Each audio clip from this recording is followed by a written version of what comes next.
¿Los líderes integran a los músicos como antes o le dicen solamente mira este arreglo y fuimos una grava? No, ya no, eso se perdió realmente. El Zafiro es inimitable e inigualable. Mucha gente puede imitar, muchos cantantes, pero el Zafiro es difícil de imitar. Creo que desde niño escuchaba a esos grandes cantantes españoles, Joselito, que era un prodigio, y él tiene su swing como español, Guillao, ¿tú crees? Sí, esa escala, que es como si fuera la escala de do menor, por empezando en el 4º grado, ascendiendo, tan pam pam pim pim pam pim pim pam pim pim pam pim pim pam pam pam pam pim pam pam, y terminar con un calderón como en fanfarria.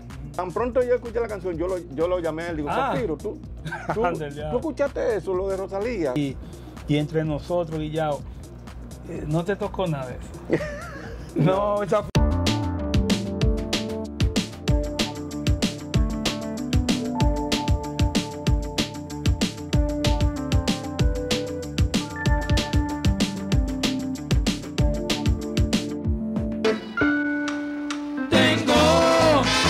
deseos de estar junto a ti, mi amor. Ámame, ámame, ámame, ámame. Así serás mía. Con medio peso compré una chiva y esa chiva me dio un chivito. Gracias al pueblo de Nueva York. Sin ti no quiero la vida. Sin ti mi vida es un dolor.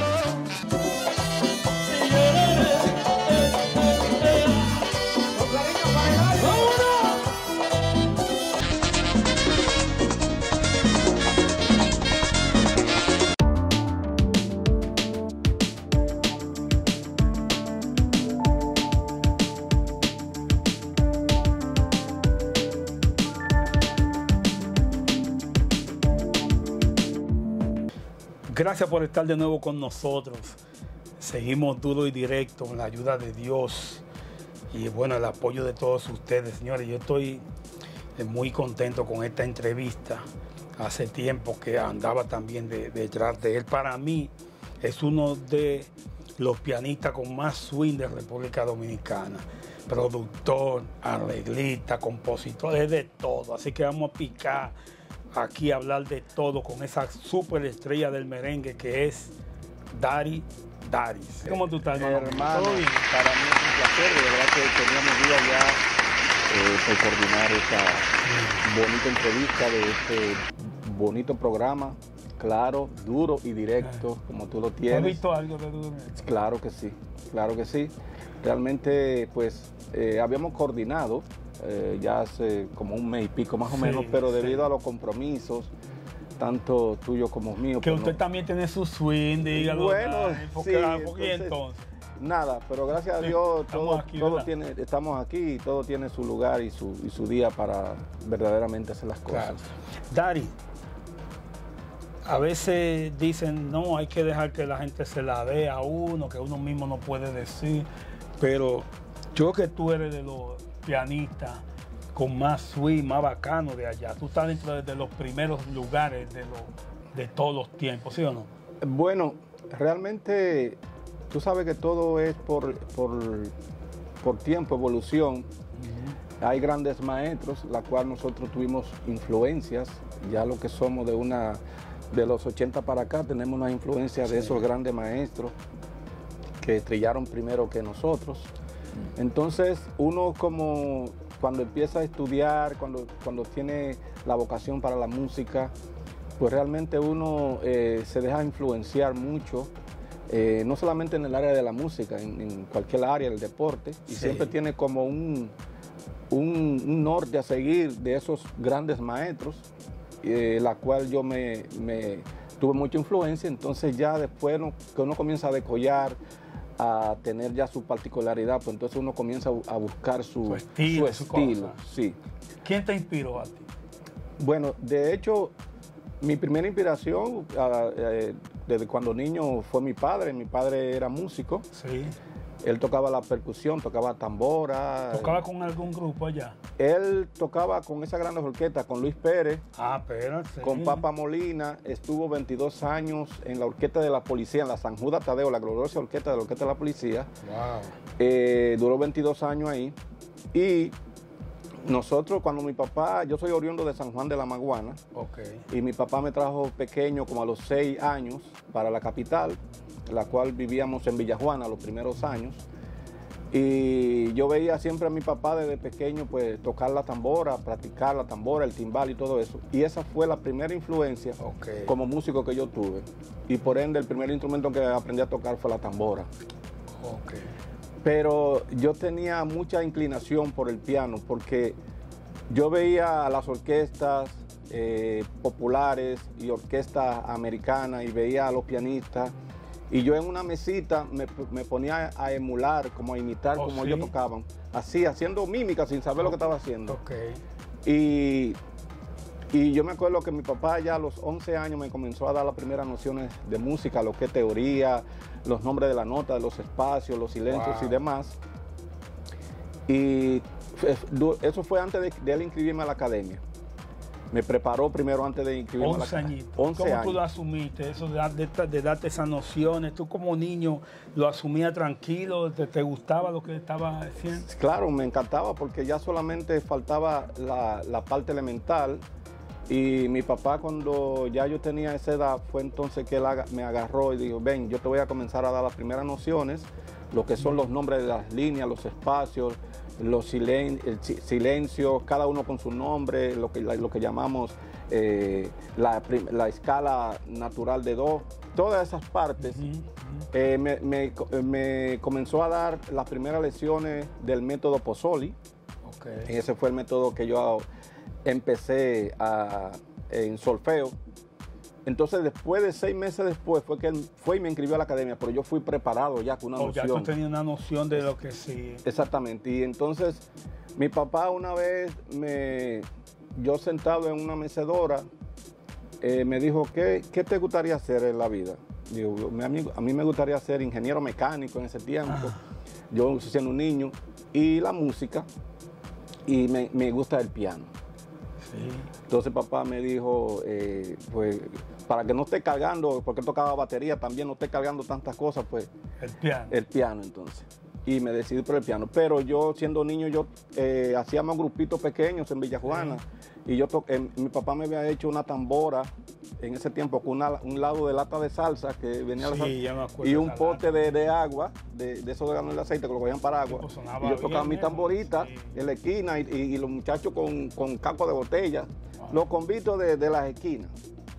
Y hasta llegué a tocar el Roba la Gallina con la tambora y todo eso. Y después ya, con el tiempo, cuando yo fui aprendiendo más en la academia, pues entonces fue que ya, como a los 13 años, fue que comenzó el profesor de piano a darme las primeras nociones del primer método, un método que todavía existe, creo que se llama Arefún, un método como rojo con teclas negras y blancas. Ahí fue entonces que comenzó. Pero entonces, Dari, un niño de 11 años, porque a los 11 años andaba uno en la calle jugando con pistolas y haciendo diablura. Entonces tú realmente a esa edad, tú no pensabas mucho en jugar con pistolitas de agua, con cosas. Yo era muy travieso. ¿Sí? Mi papá no me daba los cocotazos, pero mi mamá sí me daba mis jalones y mis correazos. Porque yo era muy interactivo y muy travieso. Aparte de que realmente estudiaba la música y todo eso, me gustaba jugar todos esos juegos de esa época, el agarrado, mano caliente, hasta cuando llovía, la lanchita, pisacolá, todo eso, y me iba para el Centro Olímpico sin permiso. Yo era de todo, porque unos muchachos, pero redondeaba todo, no tenía realmente paradero para nada. Iba a mi escuela, iba a mi academia de música y hacía el tiempo para todo, realmente. Pero entonces eso, hablando de ustedes tan joven, de ahí ya después te inscribió a la escuela de música. Sí. Porque fíjense la diferencia, ya a esa edad, 11 años comienza los primeros pasos, después te inscriben en la escuela de música, ya eso casi lo quitaron, ¿verdad? De que los niños que van para la escuela de música, están yendo, hay escuela de música todavía. Quedan algunas academias. Por ejemplo, yo estudié en la primera academia, cuando viví en Villajuana. Mi padre me inscribió en la academia que daba en Villa Consuelo, en una calle, creo que me recuerdo, se llama La Juan de Morfa. Eso es cerca, no creo que esté ahí todavía, cerca del Canal 4. Okay. Después de ahí, entonces, nosotros nos mudamos de Villajuana por los lados de Villa Francisca. Entonces me inscribió en una academia más cerca que queda frente al Parque Enriquillo. Se llama Elila Mena, se llama esa escuela, que quedaba encima de calzado Isa, creo que era, en un segundo piso. Ahí le hice 2 años y en el 79 fue que ya, como había pasado toda la materia, pues pasé al Conservatorio Nacional de Música, cuando quedaba en la George Washington, al lado del Obelisco, que es ahora el Ministerio de la Juventud. Ahí era que quedaba el Conservatorio Nacional de Música. Después, años después, fue que lo mudaron por los lados de la Bolívar, por ahí. Dale, pero nadie habla, porque ustedes, por ejemplo, hablan siempre conservatorio, fue a la escuela de música y toda, por ejemplo, esa grande gloria del merengue, allá de la música en general, iban a eso al conservatorio. Pero es que ahora yo no escucho a nadie que dice, no, yo estaba ahora en el conservatorio, salí del conservatorio. Realmente, ¿tú crees que están estudiando? Sí, ahí está el conservatorio. Lo que pasa es que la música ha cambiado mucho. Por ejemplo, los que nacimos y nos criamos, nuestros padres, músicos populares, de merengue, bolero y otros géneros, pues nos inclinamos por la música popular. Por ejemplo, yo estudié un poco de clásico y todo lo que concierne a la música teóricamente y armónicamente a nivel de conservatorio, pero también conjuntamente con la calle. Cuando ya tú comienzas a trabajar, que yo empecé ya a los 14 años a picotear en los grupos pequeños, como decimos. Entonces, los estudios tú los usas como base para tener una buena preparación. Pero, aunque estudiaba en un conservatorio, que mayormente es música clásica, que en ese tiempo daban, ahora no, ahora en el conservatorio te dan un poco de todo, sí. Música clásica y música popular, porque hay maestros preparados para eso. Muchos de ustedes también tocaban, tú estabas en la iglesia, ¿verdad? Bueno, tú tocabas en la iglesia, sí. Y eso es lo que yo digo. Ahora no escucho casi nadie que está tocando, ya no tocan en la iglesia, ¿o qué? Porque muchos de ustedes tocaban en la iglesia. Sí, existen varias, como hay muchos que tocan en la iglesia católica, adventista, evangélica, muchos músicos y buenos músicos preparados, sí, que saben, son bien preparados. Quizás, sí. No, porque están dentro de la música cristiana. Y muy pocos pues decollan realmente en lo que es la música popular, pero sí son muy buenos músicos, muchos músicos buenos, cristianos, que saben, están bien preparados realmente. Dani, entonces, 11 años, te dan los primeros pasos, vas a la escuela, estudias esto. Entonces, ¿cuándo ya tú comienzas? Porque te vimos con el Zafiro, con ese swing al lado del Zafiro ahí. Pero antes de eso, ¿tú estuviste en algún grupito claro, así sí. Ya popular? Como te dije, yo después de ahí nos mudamos a Los Minas. Yo seguí estudiando en mi conservatorio. Nos mudamos a Los Minas. Y en el 81... un amigo que cantaba en el coro de la iglesia San Vicente de Paúl, él se da cuenta que yo estudio música, que estoy estudiando el piano, y él me dice, te voy a llevar a la iglesia para ver si te ponen a tocar el órgano. Hay un organista oficial. Un órgano. Sí, hay un organista oficial, pero para que tú empieces en el coro de los niños, además de que aproveche, porque como yo no tenía piano para estudiar, aprovecha y hay un piano en un cuarto para que así tú hables con el padre y te dejes estudiar las lecciones. Pues así lo hicimos, me llevó, me presentó con el padre, el director del coro. ¿Eran bacanos los padres? Súper, y me cogieron un cariño. Eran 3 párrocos en ese tiempo. El padre Alegría, el padre Martín y el padre José. Eran más bacanos que los de ahora, españoles, sí. Bueno, yo realmente, los párrocos tienen su cosa como ser humano. pero realmente me dieron la oportunidad. Hasta una llave me dieron para cada vez que yo quería estudiar en el piano ahí. Sí. Sí. Y después entonces comencé yo empecé como corista del coro de la iglesia. Y después entonces me introdujeron para tocar el órgano en el coro de los niños.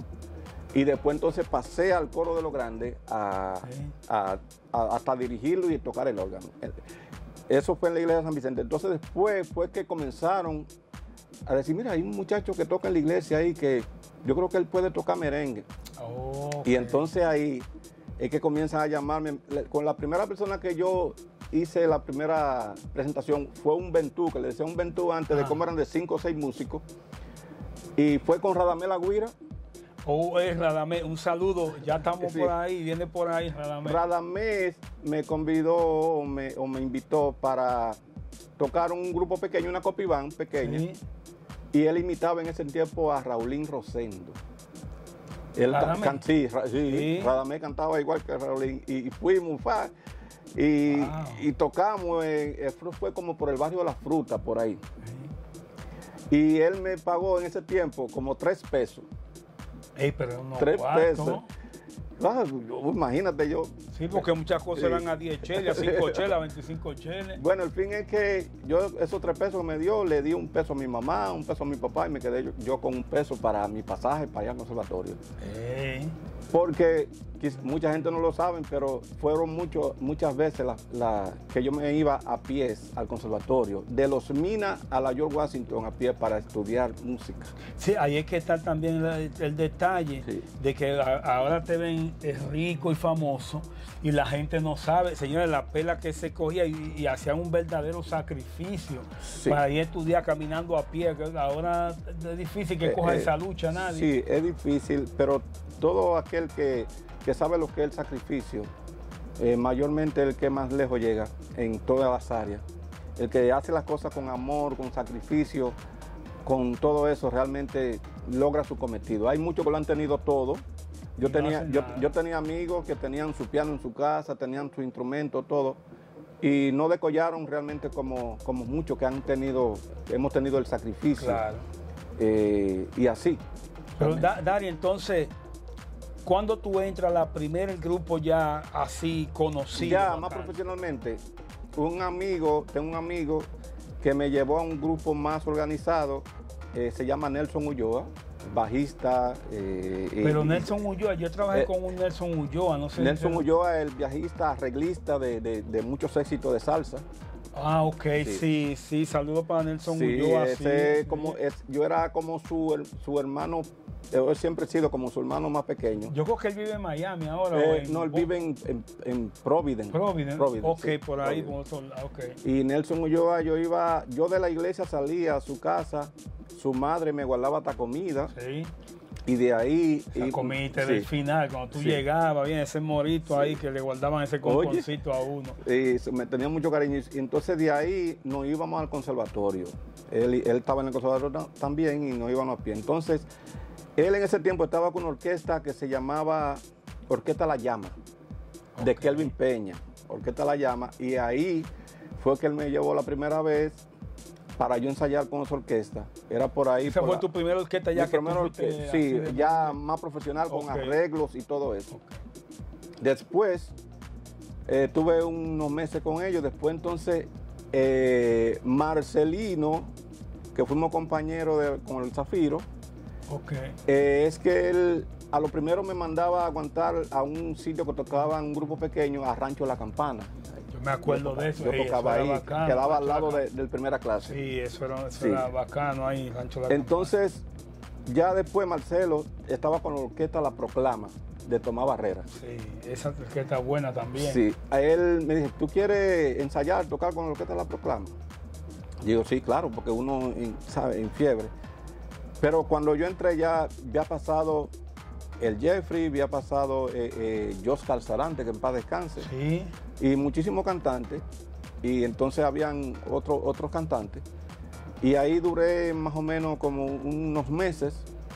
También después de ahí estuve con Juan Pichardo, Oh, ya, sí. Super Juan banda. Pichardo, sí. Sí, ensayábamos Tremenda por ahí. banda. Sí. Esas eran bandas buenas, y pasaron muchos músicos. Sí, estaba Richie, que estaba con los gitanos. Richie Álvarez. Sí, Richie Álvarez, ahí lo conocía, Richie Álvarez. Wow. El difunto Nelson Roy también estaba ahí. Mío, Nelson Roy. Sí. Wow, que Dios lo tenga ahí. Estaba, ahí me conocía la Picúa, el bajista. Sí. Wow. En fin, fue a Darío, Tambora, que estuvo con Ramón Orlando. ¿Y cómo tú llegas entonces al Zafiro? Al Esa fue la Zafiro, primera ya orquesta dura, sí. sí, fue el Zafiro. Ya con el Zafiro fue el mismo Marcelino que me invitó a un ensayo. Yo recuerdo que ellos iban a ensayar por los lados bajando el puente Guachupita, donde un señor que alquilaba equipo que se llamaba Miese, y él me dijo para que fuera un ensayo. Pero Ahí mismo ensayaban. Pero yo no tenía piano tampoco.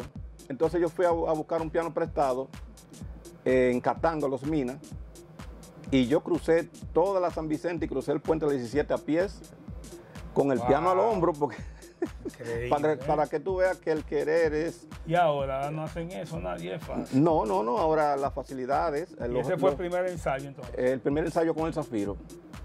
¿Cómo fue ese primer ensayo? Dime. Bueno, mira.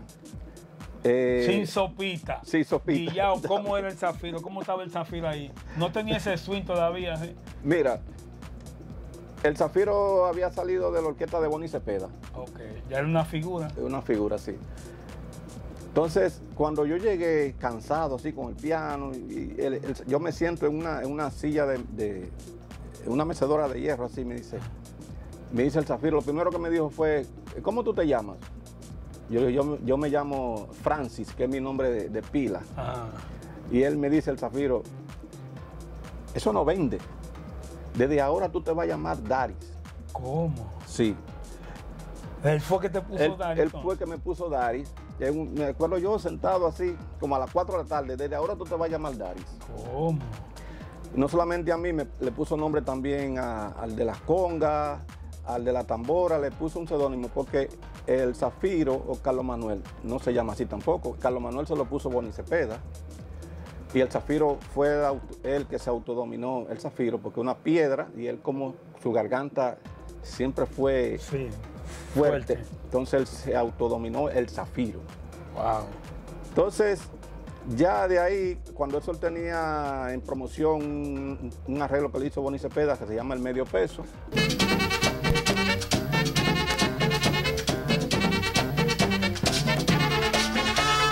Con medio peso compré una vaca y esa vaca me dio un becerro. Medio peso y todo eso con medio peso y todo eso con medio peso. El medio peso, Sí, tremendo tema. Sí, entonces duramos como un mes ensayando más o menos. El primer ensayo fue bacano ahí. Te fluiste bien con el Zafiro, te llevaste bien. Sí, súper bien, todo bien. Después fueron fluyendo, fuimos ensayando más temas de los éxitos que él tenía con la gran orquesta, de lo que había hecho con Bonnie Cepeda. Y luego entonces pasamos a ensayar a la casa de Loren, que era uno que Lorenzo, que era uno de los que bailaba ahí. Y después hicimos el debut en los primeros años del Gordo de la Semana, recuerdo yo. El debut fue en el Gordo de la Semana. Como en el 83. ¿Cómo fue ese debut ahí? Bueno, impresionante, todo el mundo estaba, porque imagínate, la música se vivía con una fiebre, era algo como una pasantía, como una graduación, de que cuando las orquestas iban a hacer un debut era algo muy grande. Entonces hicimos el debut ahí, y desde ahí entonces ya lo demás es historia. Pero entonces, Dari, ok, pero muchos de los éxitos de él tú lo arreglaste. Sí. ¿Cómo tú llegaste hasta ahí? Déjame decirte, yo, aún estudiando en el Conservatorio Nacional de Música, el Zafiro, que es el compositor de la mayoría de sus temas de éxito. Cosas que mucha gente no sabe todavía. El Zafiro, con su guitarra, y tenía una mascota llena de composiciones. Sí. Entonces, él me decía, yo tengo unas ideas y yo quiero que seas tú que me hagas los arreglos. Yo apenas un estudiante sin saber mucho. Él vio tu tumbado, tu swing y Sí, la empatía y, dijo, el- no, pero y quiero el- que tú me arregles. Y el talento. Entonces íbamos al conservatorio en hora libre y casi íbamos los sábados, donde no había, o por la mañana en el conservatorio, que no había clase. Entonces él con su guitarra buscaba diferentes letras y con un grabador de ese tiempo, entonces ahí grabábamos las ideas. Sí. Él me decía, vamos a hacer esto, yo creo que tú me le metes me le pongas este mambo, porque yo entonces me iba a la casa con el cassette y escuchando, entonces yo comenzaba en el score a escribir, hacer los arreglos, primeros arreglos. De la primera producción, por ejemplo, le hice Ámame, Si Quiere Volver. No sé qué hacer, estaba ahí. No sé qué hacer, fue en la segunda. Yo Te Lo Compro. Fue fin que ahí en la primera producción hubieron 3 arreglos de Bonnie Cepeda y los demás fueron míos. El primer arreglo que yo le hice fue un tema que se grabó, me acuerdo que Adami Camilo hizo a coro también en ese tema. Se llama Si Supiera de que Tengo Ganas. Si supiera de que tengo ganas. Tremendo. Ese fue el primer arreglo que yo le hice al Zafiro.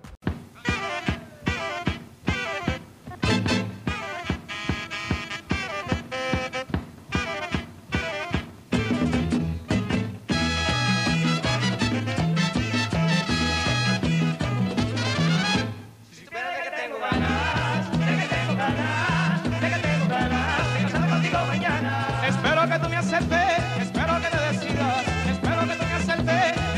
Y por ende, mi primer arreglo y grabación que yo hice en el 83. Dari, pero en este momento, hace un paréntesis, Ajá. tú haciendo eso, ¿verdad? Que él te dio la idea, quiero hacer esto, te da la coordenada para que hagan las ideas, influyan las ideas, y tú después en tu casa haciendo eso, en algún momento tú pensaste que, bueno, esto va a ser un palo esta vaina. Tú pensaste eso, tenías la idea de eso, tú sentías eso, o tú lo estabas haciendo así normal, como que. Bueno, mira, realmente antes la música era como un taller. Yo escribía las ideas en mis papeles para que el músico lo tocara, porque antes las orquestas ensayaban 3 veces a la semana, 1 o 2 veces también a la semana. Entonces yo hacía mi cosa y cuando convocaban un ensayo, pues comenzábamos a ensayar. Y entonces uno como que vivía ese momento, wow, y eso lo escribí yo cuando los músicos lo están interpretando, o sea, que son cosas que hay que vivirlas, porque ahora, por ejemplo, ahora se trabaja más con maqueta, una secuencia en la computadora, pero antes tú tenías que escribir en un score, distribuirlo en cada papel para el saxofonista, el tenor alto, trompeta, piano bajo. Entonces se iba como complementando, porque antes no se iba al estudio de grabación a grabar el arreglo. Lo ensayaban primero. Lo ensayaban primero e inclusive lo tocábamos en la fiesta. Hay muchas canciones de eso, muchos temas de eso del Zafiro, que ya antes de grabarse teníamos 6 meses y hasta 1 año tocándolo. No me digas. Mira, todo eso, Si Quiere Volver, Ámame, Si Supieras, inclusive la producción de Ay No Sé Qué Hacer, donde está incluido que ha sido la más exitosa del Zafiro. Sí. Todos esos temas los tocábamos antes de ir al estudio de grabación. Nosotros teníamos 15 temas, la cual el sello disquero, que era Discomundo, el sello disquero, escogía las canciones que se iban a grabar para el álbum, pero ya nosotros lo tocábamos en los bailes. Entonces, por eso es que esos temas grabados salen con tanto swing, como con tanta naturalidad, porque ya lo tocábamos en la fiesta. Ese gusto, con lo que usted está pensando en cuartos, que cuántos que me van a. Es más, hasta en Teleantilla en ese tiempo ya nosotros lo tocábamos sin estar grabado esa canción. Wow. No sé qué hacer, lo tocábamos en la televisión sin estar grabado, para que tú sepas. Dari, pero eso es, la música es muy curiosa, porque si uno escucha esos grupos en vivo, por ejemplo, hablando del Zafiro, en vivo esa banda, entonces ahora como que es difícil conseguir esa armonía. Y yo te veo en televisión y eso, incluso tú bailando casi con los músicos y eso. Mi amor, tócame. Pero ahora como que esa armonía es difícil. ¿Tú crees que es por que no hay el mismo amor a la música? Pues, ahí es que está la diferencia, de que sea con más amor antes la cosa. Las cosas han cambiado mucho porque antes le daban mucha participación a los músicos. Si recuerdas, El Caballo, Johnny Ventura, fueron muchos los músicos que salieron hasta figuras de ahí, Pablito Barriga, porque sí, él, todos los músicos eran famosos. Él le daba menciones, le daba participación. Por eso él le llamaba también aparte el combo show, porque había una integración y no solamente la orquesta de él. Él fue un innovador porque antes, en los 60, 50, las orquestas tocaban sentados. Sí. Entonces, yo me acuerdo que una vez, reunido con don Johnny Ventura, él comentó que no podía hacer una orquesta grande así como una big band de la época porque eran demasiados músicos. Por eso él tuvo que hacer una orquesta más reducida y además de que pudieran caber en el transporte. Él tenía un carro grande y ahí era que cabían todos. Por eso hizo su combo show. Redujo todo. Entonces, fue algo que evolucionó tanto, innovador, porque él con su forma de bailar, de cantar y los músicos haciendo su show, eso fue lo que llamó la atención. Y curiosamente, sí, eso hay que decirlo. Hoy se están usando la cantidad de músicos, él fue el que ideó eso. Sí, así sí, es. realmente. O sea que todavía hoy, fíjense la visión que tenía, que él armó eso, redujo todos los músicos, sí, y hoy se está usando por el costo y para realmente, porque andar con 4 saxofones, 3 trompetas, 2 trombones y como que era un lío para armonizar toda esa vaina. Sí, era demasiado. Yo creo que eso no cabía tampoco en el merengue popular mucho, ¿verdad que no? Bueno, era lo que las orquestas que lo hacían así, pero sí, eran así, era Big Band, que realmente pero para ese juidero de ahora, ¿no? Los merengues de salón, pero en los nightclubs no podían meter. Tanto, sí. Inclusive, bueno, yo diría que de la primera también fue la del maestro Félix del Rosario, que para descanse, que él también era un grupo reducido, 2 saxofones, no tenía ni trompeta ni nada. No, ¿él no tenía trompeta? No tenía trompeta. Eso fue después ya en la Santo Domingo del Star, que le puso 2 trombones y 3 trompetas. Ok. Desde un principio, la orquesta del maestro Félix tenía 2 saxofones y él tenía uno que tocaba el alto, saxofón alto y el barítono. Y él siempre era con su saxofón tenor. Y él fue de los primeros, de los pioneros también.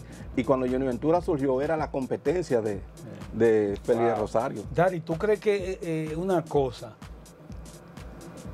Antes, tú dijiste algo muy interesante. Antes, los líderes integraban a los músicos. Sí. Los músicos daban muchas ideas.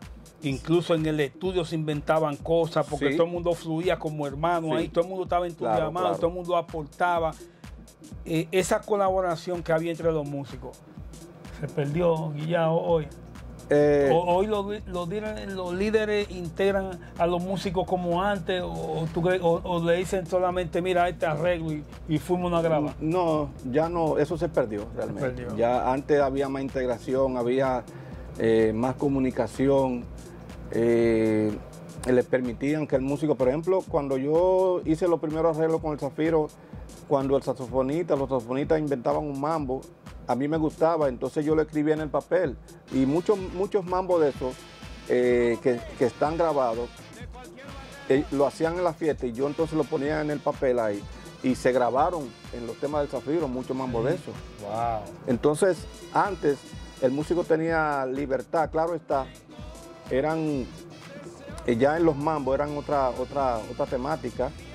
Ya en los años mediados, en los 80, comenzaron a variar un poco la armonía y no se podían como inventar esos tipos de mambos, porque mayormente cuando tú inventas un mambo en una tónica fácil, como le dicen los guitarristas, primera y segunda, o tónica y dominante, que se metía el swing, pero ya de los 80 para acá hay arreglos con diferentes... más rigurosos. Sí, con diferentes ya movimientos armónicos donde tú no puedes inventar tanto, tú tienes que... Porque, por ejemplo, por mencionar un nombre, de un gran merengue, La Quiero Morir, arreglo del maestro Manuel Tejada, interpretado por Sergio Vargas, tiene mucho cambio armónico. Ahí tú no le puedes inventar de que unos mambos porque lo daña.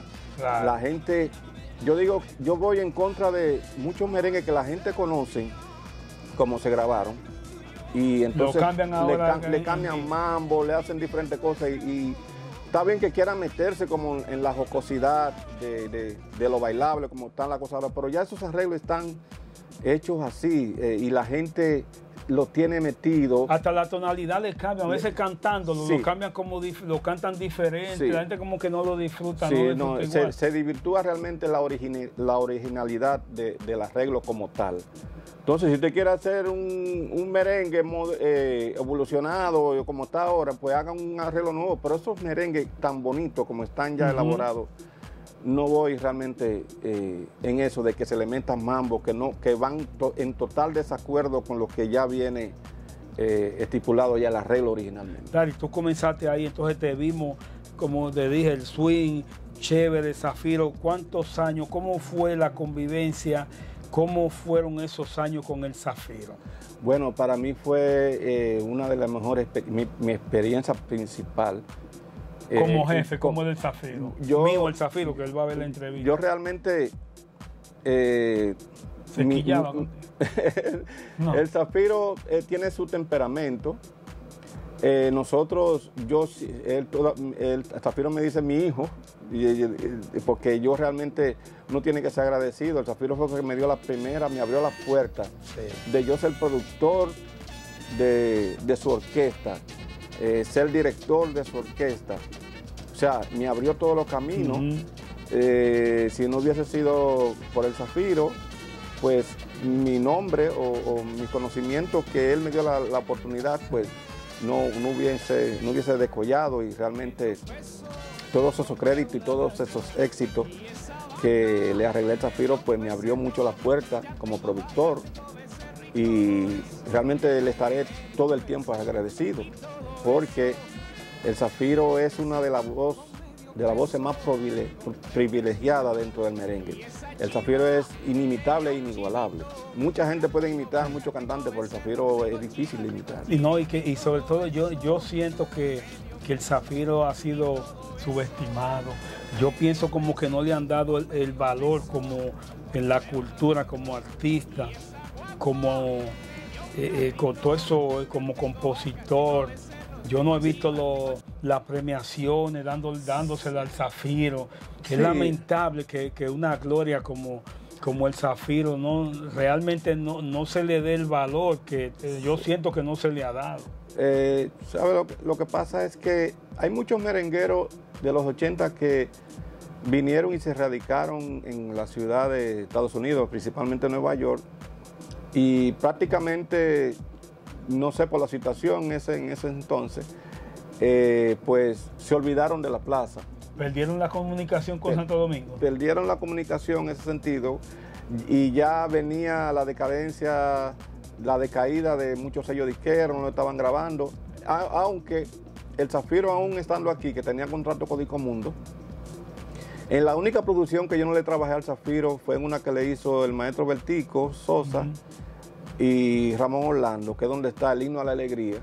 Sí. Eso fue en el 86, pero ya estando aquí, que él se radicó en el 87, yo le trabajé en las últimas producciones, todas las producciones. Hay una canción que yo le hice, una adaptación de José José, que pegó mucho en ese tiempo aquí, se llama ¿Cómo podría después mirar de a ti, hablar con él? Eso fue un éxito aquí. Y yo de ahí en adelante hasta el 94 le seguí produciendo en todos los discos al Zafiro. ¿Tú estás agradecido 100% sí, con el Zafiro? Sí, aún no estando ya en la orquesta, porque yo salí en la orquesta del Zafiro en el 86, me radiqué aquí y en el 87 nos vimos a encontrar, le produje, aunque no estaba con él. Seguía produciendo. Sí, en el 88 entré con él a trabajar de nuevo, le produje también en el 88 ese disco. En el 90, 91 y 92, hasta el 94, una producción que le hizo el empresario Johnny Montaño, donde está una canción de de la difunta Selena, Amor Prohibido. Amor se Prohibido, llama. sí. Amor Prohibido. Sí, quedó muy bien. Sí, ahí le hice. Dari, ese arreglo de ese que hizo Rosalía en estos días, ¿cómo fue ese invento de eso? Mira, el Zafiro, que tiene una gran influencia, porque él creo que desde niño escuchaba a esos grandes cantantes españoles, Joselito, que era un prodigio, y él tiene su swing tiene, como español, Guillao, ¿tú sí, crees? Sí, porque el Zafiro es uno de los cantantes que nada más escuchaba esos tipos de cantantes. Yo recuerdo que él en su vehículo no escuchaba merengue. O sea, que él no está allá y que... Sí, él no escuchaba de que los merengueros de la época. Como quiera su swing hace mucho. Él escuchaba cantantes de la época, Camilo Sesto, Era Enfermo con Sandro, sí. José José. Wow. Entonces, él... en sus composiciones y esa influencia de todos esos cantantes, pues su línea era así, estilo, inclusive armónicamente, la melodía que él le saca a sus letras son con esas secuencias armónicas españolas, así, descendiendo. Él te dijo de eso, que es sí, entrada. Es una influencia flamenca, todo lo que él compone. Entonces, él me cantó esa canción. Yo tengo esta canción, Mi Cantar, pero yo quiero que tú me le saques como una introducción para dar como pronunciando lo que yo quiero, el lamento que yo quiero hacer adelante. Entonces, yo me acuerdo yo estudiando en el conservatorio ya con más avanzado, se me metió en la cabeza hacer esa introducción de esa escala, que es como si fuera la escala de do menor, por empezando en el 4º grado, ascendiendo. Pam pam pam pim pim pam pim pim pam pim pim pam pim pim pam pam pam pam pim pam pam ran, y terminar con un calderón como en fanfarria. Eso era sorprendente. Sí. Entonces él comenzaba, Mi Cantar. Eso fue algo innovador. Eso, es más, todavía no se ha hecho. No. Entonces, eso fue lo que llamó la atención. Entonces, ya cuando terminaba la fanfarria, nos quedamos él y yo solo en voz y piano. Él cantaba y yo le respondía, Mi cantar es un lamento. Porque estoy enamorado. Era como si fuera emulando a la guitarra. Correcto, sí. Y yo no sé, pero fue algo como natural, que no fue algo escrito, fue algo que me nació así. El seguirlo a él cantando, yo le contestaba. Wow. Entonces, Romeo, que utilizó a Rosalía. Se buscó unos chelitos, Guillao. Sí, él no me quiso decir, yo estaba en Miami con él y no me quiso decir, pero él se buscó unos. A mí me dijeron que se buscó unos chelitos feos ahí. Tan pronto yo escuché la canción, yo lo llamé a él y digo, Zafiro, ¿tú escuchaste eso, lo de Rosalía? Una tremenda cantante española que hace. Rosalía es una cantante excelentísima. Sí, es muy buena ella. Se ha metido más. Hace su chercha, pero es buena. Se ha metido más a la música urbana y eso, pero es una tremenda cantante. Entonces, Zafiro, ¿tú escuchaste eso? Dije, sí, ya lo habían llamado desde anterioridad, antes de lanzar la canción, para que él filmara, para sí. el royalty y toda esa cosa. Entonces, fue la introducción idéntica. Dari, pero ven acá, y entre nosotros, Guillao, no te tocó nada de eso. No, el Zafiro es de nosotros, ¿sabes qué? Ven acá. No, porque realmente la participación, él como compositor, es que le tocó a él realmente. Y tú sabes que si quieres manda un par de pesos, Zafiro, tú sabes. Ahora es que están allá en Santo Domingo organizando el Gacedón, conjuntamente con los ejecutantes, están organizando de que nosotros los arreglistas y productores pues tengamos también como una participación y tengamos ganancias de arreglos que hemos hecho. Y todos esos arreglos, Dari, todos esos arreglos que tú hiciste, todos esos temas, lo más fuerte del Zafiro, ¿Eso te lo pagaban aparte? Esos arreglos y todo eso, ¿te lo pagaban aparte, no? Aparte, el sello disquero, sí, Discomundo le pagaba a los productores, músicos y productores. Tú fuiste dichoso, a muchos no le pagaban eso. Sí, a muchos no le pagaron, dejaron encharcados, como decimos, con producciones y con deudas y cosas, pero yo no estoy exento de eso. A mí también me ha engañado muchísimo, me han dejado con cosas hechas, que gracias a Dios pues uno...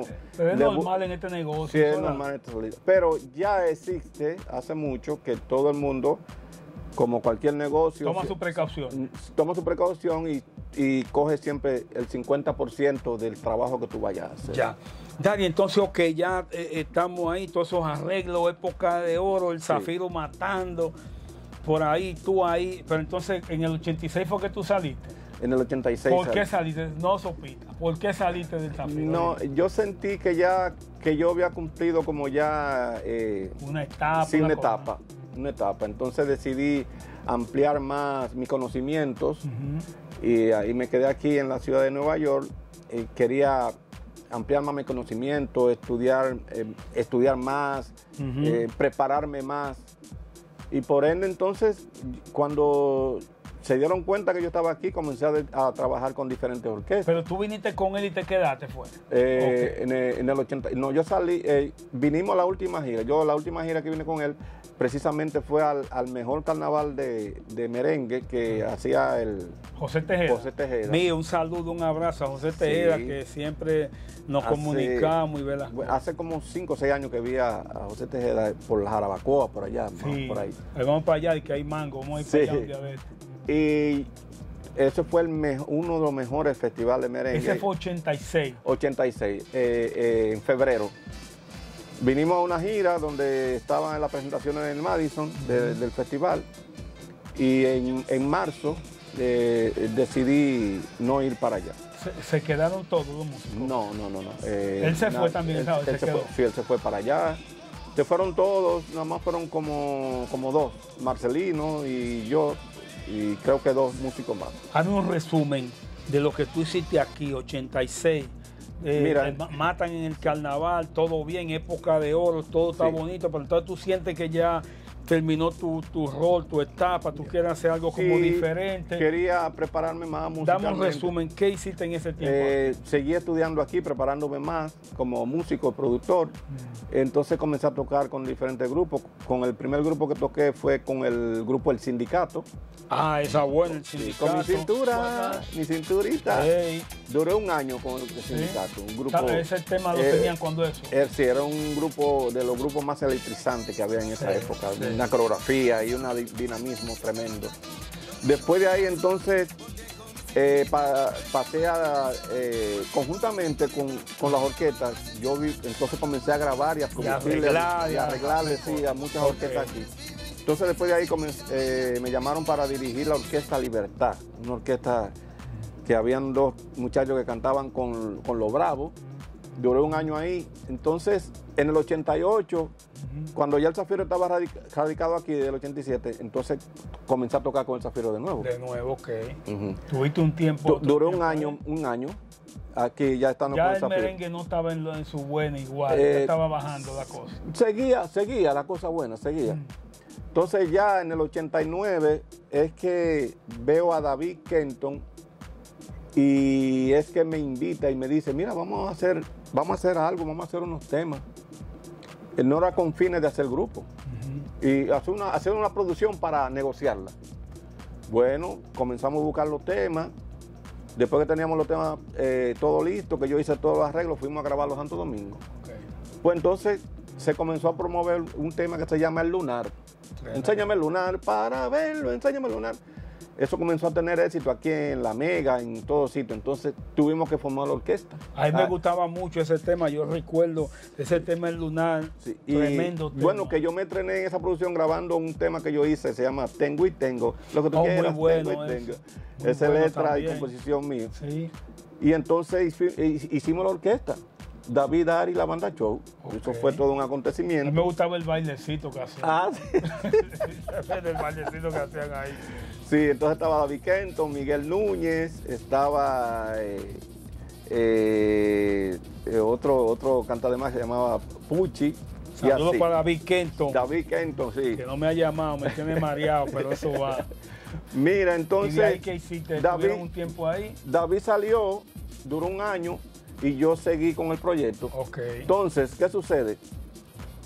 Yo le había grabado a Ale Bueno una producción que le hizo el maestro Andrés Jesús en el 87, el piano. Ok. Y cuando yo hacía una llamada, Ale Bueno, oh, Dari, en la grabación, así mismo. Sí. Entonces, cuando David se va, bueno, se fue David, entonces, ¿cómo le pongo? Entonces le puse Daris y la banda Show. Ok. Sí, porque era David y Dari. David y Dari. A la salida de David, entonces yo, acordándome de lo que Ale Bueno había dicho en ese disco, Ok. que cada vez que Ale Bueno nos vemos por ahí, el otro día estuve dirigiendo el show de Miriam, el Super 25, sí. y Ale Bueno fue de los invitados y me dice, ¿quién fue que te puso Dari?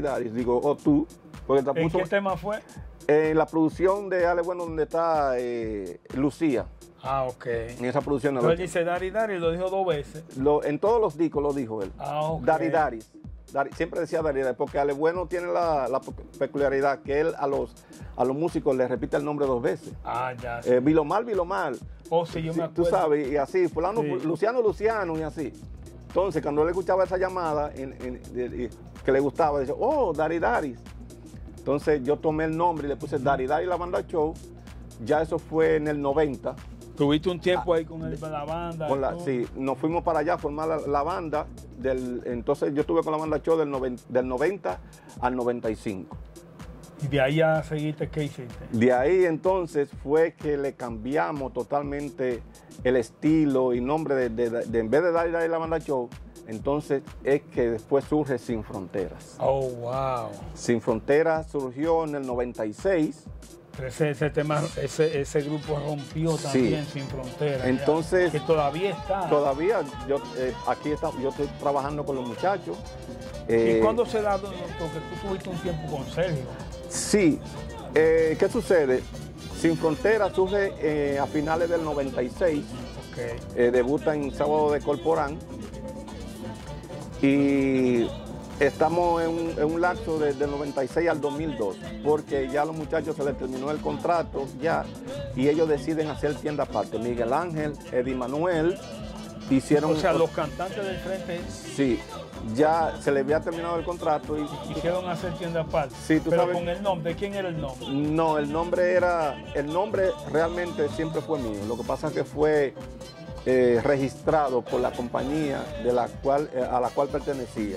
Yo tuve que durar 20 años para yo registrar mi nombre, que fui yo el ideólogo, pero el difunto Huicho Pichardo, quien estaba detrás del manejo, ya se me había adelantado, había registrado el nombre de la compañía, que en ese tiempo era Tiffany. Oh, sí. Entonces él registró el nombre de Sin Frontera a nombre de Tiffany, pero el nombre, yo todavía guardo la mascota de donde yo tenía diferentes nombres y de todos los nombres que yo di, el que se eligió fue Sin Frontera. Wow. Siendo el nombre mío, pero cuando yo quise registrarlo, ya estaba registrado. Sí, sí.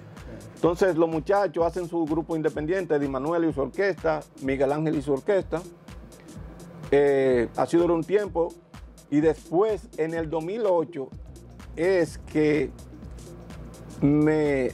como que me llamó la atención reunir a los muchachos de nuevo. Los reuniste de nuevo y volvió a conectar. Hicimos un reencuentro formal con las figuras principales originales en el 2013. Ya integrado más Eddie Manuel, Miguel Ángel, Oris y Yacel. Okay. Y de la fecha para acá, pues nos hemos mantenido. Yo duré 15 años con Sergio y fue... 15 años. 15 años con Sergio. Yo entré con Sergio en el 2005 y salí en el 2020. O sea, tú alternabas. Alternaba. Entonces Sergio, que colaboró bastante conmigo también con el relanzamiento del grupo, pues entonces él siempre me decía, cada vez que usted necesite el permiso, pues puede irse a representar porque usted es la parte principal de ese grupo. Y así lo hacía. Entonces me mantuve así. Sergio nunca tuvo ni un sí ni no. ¿Cómo fue trabajar tanto tiempo con Sergio Vargas? Sergio Vargas es una de las orquestas mejor instituidas, pues realmente es una orquesta sólida. la cual tuve el privilegio, pues, de que después de que el maestro Papo Cadena se fue del grupo, me dejó a cargo la dirección de la orquesta de Sergio, y para mí fue de verdad un privilegio, pues Sergio es uno de los principales, de las principales patitas, como decimos, del merengue, que ha decollado en todas partes del mundo. Sergio Vargas es un ídolo en Colombia, Venezuela, me dio también muchas oportunidades de hacerle algunos trabajos. Sí. Y todavía hoy en día, aunque yo me fui de la orquesta de Sergio, pues ha quedado esa amistad, nunca hubo ni un sí ni no. Un respeto tanto él conmigo como yo para él y con todos los compañeros, y de verdad que fue algo divino. Encuentro que de un tiempo a esta parte Sergio se ha puesto para lo de él, como que lo veo más centrado en la orquesta, como que lo veo. Y no solamente eso, Sergio es el único merenguero que ha soportado todas las diferentes evoluciones que ha tenido el merengue, y él sigue con su buen merengue, su merengue derecho, nunca se desvió. Anda con su grupo. Sí, nunca se desvió. Diga, que déjame cuando vino la furia de Cocobán, que vino la furia del merenjao, que vino esto, Sergio siempre se mantuvo. Nunca quiso inventar con nada. No. Lo más popular que hizo Sergio, que diríamos decir, las mujeres son las que tienen el sabor, sí. Las mujeres son, sí señor, que fue un tema gracioso, contagioso, pero nunca se desvió realmente de hacer, que la Cocobán es que está dando hacer un tema estilo Cocobán. Siempre se mantuvo por el camino. Dari, algunos grupos que tú le has arreglado de los duros de allá, ¿a quiénes tú le has hecho? Bueno, del Zafiro, Sergio Vargas, Ale Bueno, los hermanos Rosario, Eddie Herrera, Johnny Ventura, Elvis Crespo, Rafeli, todas las producciones de Sin Fronteras. ¿Alguno de los urbanos le ha hecho? De los urbanos le hice una vez un tema a un grupo urbano de merenjao. Trabajé también con Parada Joven, La Calle. Hay un tema de un grupo urbano que no recuerdo en esos tiempos, de merenjao. En grabaciones, cientos de grabaciones. He trabajado he sido un productor para toda la mayoría de la orquesta de España, principalmente en Isla Canaria, el Combo Dominicano, que es la orquesta número 1, Orquesta Armonía Show, la cantante Tarín, Gerson, Sarao Latino, para Manny Manuel también. Ha sido un sinnúmero de trabajos, de grabaciones y de arreglos que son innumerables. A veces me mandan cosas, tú fuiste que arreglaste eso y ni me acordaba. Digo, ¿y cuándo fue eso? Y aquí en Nueva York, los Reyes del Caribe, los Bravos, Nelson Cordero el Varón, Ravel. Bueno, un sinnúmero de trabajos grandes. Dari, ¿cómo tú ves entonces esta evolución? ¿Qué está lo que está pasando con el merengue? ¿Por qué hay algo, Dari? Sí. Por ejemplo, esos temas que yo hablaba eso con Geraldo Vera, quien le envío un abrazo, un saludo. Un saludo a Geraldo. Sí. Que antes hacían, por ejemplo, adaptaciones, y es que la armonía, la misma como lo cantaban, los mambos, todo.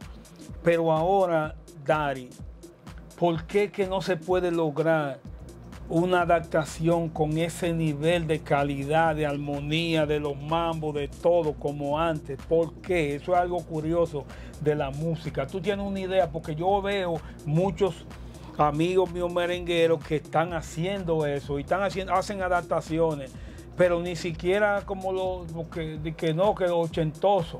No, es que no hacen con esa armonía. ¿A qué tú crees que obedece que ustedes que arreglista y que no salga una armonía como de esos años, de una adaptación? ¿Qué tú crees que pasa ahí? Yo diría que la preparación. Hay muchos muchachos con talento y realmente, entre paréntesis, ellos dicen que son los códigos, porque nosotros los músicos que venimos de los 80, pues tenemos otro tipo de preparación musicalmente y armónicamente. Sí. Yo, gracias a Dios, he sido una persona que me dicen a veces que yo soy como el camaleón, porque yo le he arreglado a todo el mundo, pero tengo mi propia línea para mi proyecto Sin Fronteras. Sí, eso estaba yo, sí, me estaba viendo eso. Sí. Y entonces me dice, tú eres como un camaleón porque a ti no, las cosas que tú haces no se parecen en nada. Pues sí, entonces la preparación de muchos músicos que son talentosos, pero ¿qué sucede? Que el mundo de la tecnología, para los que tenemos una buena base de estudio y de preparación, nos ayuda bastante, pero por otro lado, todo aquel que tiene el talento, que no tiene la preparación musicalmente, si no se lleva del oído y lo que siente, que le ha funcionado, sí. No digamos que no, que económicamente le ha ido muy bien, pero por otro lado, a nivel de nuestro género, el merengue, no va muy bien. Pero yo diría que todo eso, también aparte de que ya no existen los sellos disqueros, donde se encargaban de todo en la producción. Ellos buscaban la gente dura y sí, les pagaban lo que sea, claro, para que ellos... Se encargaban del costo de lo que lleva una producción.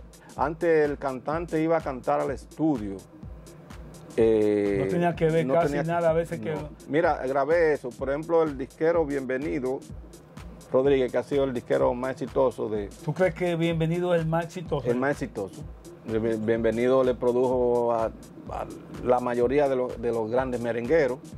Y él, yo sé que una canción la grababa hasta 3 y 4 veces con diferentes cantantes para ver en cuál de ellos era más, tenía más comercio. Sí. Por ejemplo, mucha gente no sabe que Ale Bueno grabó de principio Madre y La Quiero Morir, que Celio Vargas fue el exitoso. Ya Ale Bueno la había grabado. Sí. Porque Bienvenido tenía esa peculiaridad de grabar las canciones con diferentes cantantes para ver. Y entonces él veía cuál le daba más. Exactamente, sí. ¿Tú crees que entonces, Dari, a pesar de que le dan su piña a Bienvenido, y porque nada es perfecto, ¿tú crees que el merengue le debe mucho a Bienvenido Rodríguez? Sí, mayormente. El disquero que más se le debe realmente de que el merengue haya tenido ese gran repunte de los 80 y que todavía hoy en día los merengueros, grandes merengueros, viven de todo eso, de esa trayectoria. Wow. Porque no es que se han hecho temas, se han grabado siempre temas buenos. Por ejemplo, yo con Sin Frontera vengo haciendo buenos temas, claro, pero el apoyo, lo que se necesita más es el apoyo. La radio ha cambiado mucho, porque hay mucha interacción de programas interactivos, sí. no hay como espacio para sonar la música, aparte de que hay una diversidad de música urbana, o sea, no hay un balance realmente. Claro. Y se ha puesto sobre la mesa de poner como una ley, como hay en Colombia, que en Colombia el vallenato, que es una música tradicional, hay que tocarla sí o sí. En México hay que tocar la música regional sí o sí. Sí. En la República Dominicana, que en playa extranjera valoran más nuestro ritmo merengue, claro, que en República Dominicana, sí, pues no le dan el apoyo. Dari, dame, tú estás con Sin Frontera aquí. En este momento, ¿qué es lo más importante en cuanto a tu proyecto musical que tú estás haciendo? ¿Es con Sin Frontera? ¿Qué estás haciendo? Bueno, estamos, como dije ahorita, estamos estrenando un nuevo tema junto con Los Rosarios, cantando Rafa. ¿Cómo se llama el tema? Se llama Gozando. Yo quiero ver las mujeres bailando y los hombres gozando con la mano para arriba. Ay.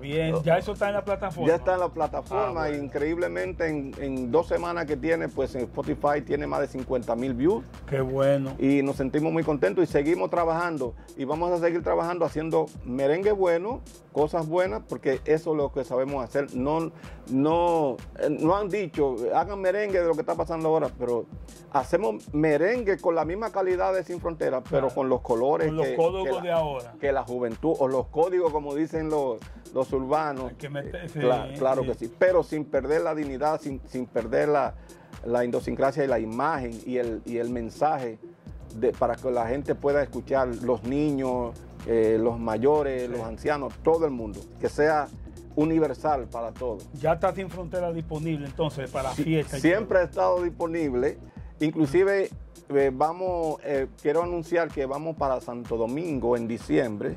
Un palo. Ya de gira nuevamente. Y entonces estamos usando la ciudad de Nueva York como plataforma. Desde aquí van para todas partes. Sí, nosotros tenemos una gran plataforma en lo que es España, Isla Canaria, y siempre vamos allá. Y también de aquí nos vamos a expandir a Colombia. Un palo. Y a Perú, también por Argentina. O sea, es como una plataforma. Y aparte de que estamos trabajando aquí en todos los Estados Unidos, pues desde aquí estamos haciendo todo.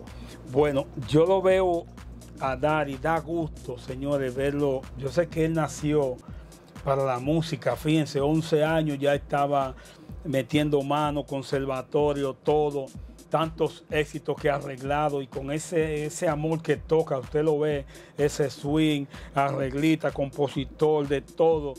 Fue un privilegio para mí conversar con una gran estrella como es Dari.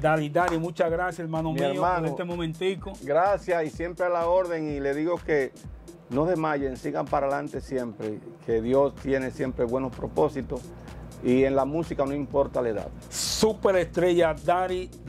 Nos fuimos, seguimos duro y directo.